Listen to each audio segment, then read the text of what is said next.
Hi hello viewers, welcome to Aakasam news. ఒక big breaking news చూసుకుంటున్నాం. ISRO chief Somnath గారు కొన్ని కీలక వ్యాఖ్యలు చేశారు. అసలు ఏంటి, ఏమన్నారో ఈ వీడియోని ఎవరు స్కిప్ చేయకుండా చివరి వరకు చూడండి. మనిషి 300 ఏళ్ళు జీవించే రోజు దగ్గరలోనే ఉన్నాయని ఇస్రో చీఫ్ ఆసక్తికర వ్యాఖ్యలు చేశారు. మనిషి అంట 300 ఏళ్ళు బ్రతికే ఛాన్స్ ఉందని ఇస్రో చీఫ్ అయిన సోమనాథ్ గారికి కీలక వ్యాఖ్యలు చేశారు. ఏంటో చూద్దాం. మన రామాయణ మహాభారత ఇతిహాసాలను గమనిస్తే మనిషి ఆయు ప్రమాణం, శరీర పరిణామం ఇప్పటికంటే ఎన్నో రెట్లు ఎక్కువగా ఉండేవని, మహాభారత కథ సుమారు 5000 సంవత్సరాల నాటిదని తెలుపుతున్నారు. కురుక్షేత్ర యుద్ధం జరిగినప్పుడు పాండవులు కౌరవుల వయసులు సుమారు 70 పైనే అని అంటారు. యుద్ధంలో గెలిచిన తర్వాత ధర్మరాజు రమారమి 3 దశాబ్దాల పైన పరిపాలన చేసినట్లు తెలుస్తుంది. మరి మనం కూడా అనేక ఏళ్ళు బతికే రోజులు దగ్గరలో ఉన్నాయట అని కొన్ని కీలక వ్యాఖ్యలు చేశారు ఇస్రో చీఫ్ అయిన సోమనాథ్ గారు. హైదరాబాద్ JNTU 12వ స్నాతకోత్సవం ముఖ్య అతిథిగా ఇస్రో చైర్మన్ సోమనాథ్ ఆయుర్దాయం 300 ఏళ్లకు పెంచొచ్చని వ్యాఖ్యలు చేశారంటే, అలా చేస్తే 300 ఏళ్ళు బ్రతకచ్చని ఈయన ఇస్రో చీఫ్ అయిన సోమనాథ్ గారు. తెలుసు కదా మీకు, నాకు తెలిసి ఈయన తెలియని భారతదేశ పౌరుడు అనే ఎవరు ఉండడని భావిస్తున్నారు. ఇస్రో చీఫ్ ఈయన కొన్ని కీలక వ్యాఖ్యలు చేశారు.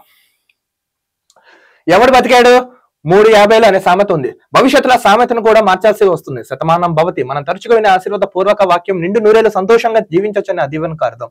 అది కూడా కాలగర్భంలో కలిసినట్లే ఉంది. ప్రస్తుతం మనిషి సగటు ఆయు ప్రమాణం 70 ఏళ్ళు. అయితే ఒక్కో దేశంలో ఒకలా ఉంటుంది. 100 ఏళ్లకు పైబడి జీవించే రికార్డులను ఎక్కిన వారు ఎందరో ఉన్నారు. అలాంటిది ఏకంగా 200 ఏళ్ళు జీవించి అవకాశం వస్తే ఆ ఊహన అద్భుతంగా ఉంటుందని తెలుపుతున్నారు. నిజంగా ఆ ఛాన్స్ ఉందంట. ఎందుకంటే ఒక్కొక్క దేశంలో ఒకళ్ళు చూసుకుంటే మనం 100, 107, 112, 114, 120 కూడా చూసాం మనం. సో ఛాన్స్ ఉందని అంటున్నారు. అయితే ఆ కళ సాకారమే రోజు ఎంతో దూరంలో లేదని ఇస్రో చైర్మన్ డాక్టర్ సోమనాథ్ అన్నారు. శరీరంలో పాడైపోయిన అవయవాలు, చనిపోయే దశలో ఉన్న జీవకణాలను మార్చడం ద్వారా 200 నుంచి 300 సంవత్సరాలు జీవించే అవకాశం ఉంటుందని ఆయన తెలిపారంట. అవును, గ్రేట్.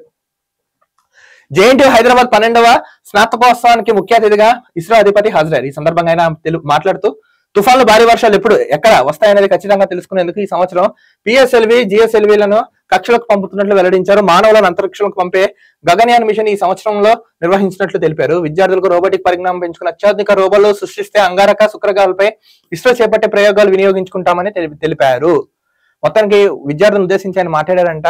త్వరలో మనుషులు పంపించే గగన్యాన్ ఇలాంటివి ఉన్నాయి కదా, సో ఇలాంటి మేము ఈ సంవత్సరం చేయబోతున్నాయని ఆయన తెలిపారంట. అయితే తాను ఈ స్థితిలో ఉన్నాను కాబట్టి అన్ని విజయాలే సాధించని అనుకోవద్దని విద్యార్థులకు అన్నారు. తాను కూడా 1-2 పరీక్షల్లో ఫెయిల్ అయ్యానని సోమనాథ్ తన ఫెయిలియర్స్ గురించి తెలియజేశాను. ఎప్పుడైనా చెప్తున్నాను, ఫెయిలియర్ గురించి ఎవరైతే ఫెయిల్ అయ్యారో సబ్జెక్ట్లో అయినా కానీ, స్టడీలో కానీ, జాబ్లో అయినా కానీ, మనీ అయినా కానీ, వాళ్ళ ఇన్స్పిరేషన్ గా తీసుకుంటే మనం బాగా ఎదుగుతాం. చదివినోడు ఏముంది బొంగు అన్నట్టు కాకుండా చదివినోడి దగ్గర ఏముంటున్నాం. ఎప్పుడైనా ఎగ్జాంపుల్ ఫెయిలియర్స్ దగ్గర నుంచి మనం బాగా గుణపాఠం చేసుకోవచ్చు. ఇప్పుడు చదువుకున్నారు, ఏముంది అందులో, ఉద్యోగం వచ్చింది, అందులో ఏముంది, ఇన్స్పిరేషన్ ఏముంది వాళ్ళ దగ్గర చూసుకుని నేర్చుకోవడానికి. ఇలాంటివి చేయొచ్చు. నేను కూడా ఒక అంత టాప్ అని కాదు, సాదా సీదా స్టూడెంట్ అని ఆయన తెలిపారు. వృత్తిగతంగా ఎదురయ్యే అపజయాలే విజయానికి నిజమైన సోపావాలని ఉద్ఘాటించారు. చంద్రయాన్ 3 విజయోత్సవం కావడంతో ప్రపంచవ్యాప్తంగా ప్రశంసలు దక్కాను. అంతకుముందు 2 సార్లు విఫలమైన విషయాన్ని అంతా మర్చిపోయారని ఆయన గుర్తు చేశారు. రాకెట్లు, ఉపగ్రహాల తయారీలో తాను కూడా తప్పులు చేశానని సందర్భంగా వెల్లడించారు.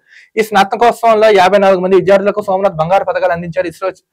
ఇస్రో చైర్మన్ కు కూడా గౌరవ డాక్టరేట్ అందజేశారంట. మొత్తానికి ఈయన డాక్టరేట్ అవార్డు కూడా ఇస్రో చైర్మన్ గారికి ఆయనకు వచ్చిందంటే. సుమారు ఈయన తెలిపారు, నేను కూడా ఒక టాపర్ ఏం కాదు, నార్మల్ స్టూడెంట్ ని, కానీ నేను జీవితాల్లో ఎన్నో అవరోధాలను ఎదుర్కొని మరి నేను ఇక్కడ నుంచున్నాను. సో ఫెయిల్యూర్ అనేది మనకు ఒక టెస్ట్ లాంటిది, ఎవరు అధైర్యపడద్దని ఎవరైతే స్టూడెంట్స్ ఉద్దేశించి మాట్లాడారో ఆయన తెలిపారు. తర్వాత వాళ్ళకి బంగారు పథకాలు ఇచ్చారంట. దాంతో పాటు ఈయన గౌరవ డాక్టరేట్ అవార్డు కూడా ఇచ్చిందంట యూనివర్సిటీ. మొత్తానికి అయితే గ్రేట్. మొత్తానికి అన్నారు దేర్ ఇస్ ఎ ఛాన్స్ అంట 200-300 ఇయర్ బతికండి. కొన్ని నిజంగా చదువుకున్న వ్యక్తి, ఇలాంటి వ్యక్తుల దగ్గర ఇన్స్పిరేషన్ ఉంటే స్టూడెంట్స్, మీకు చెప్తున్నాను ఎగ్జాంపుల్, ఇలాంటి వ్యక్తులను తీసుకోండి, చాలా జీవితంలో ఒక మంచి స్టేజ్కి వెళ్తారు. ఇది యథార్థం, వాస్తవం, సత్యం. కానీ ఈయన బాగా చెప్పారు ఈ విషయంలో. అయితే మీకు కూడా గ్రేట్, థ్యాంక్స్ అండ్ కంగ్రాచులేషన్స్ కూడా మీకు. మరొక వీడియోతో కలుద్దాం. అంతవరకు చూస్తున్నానండి ఆకాశం news. This is Dilip signing off.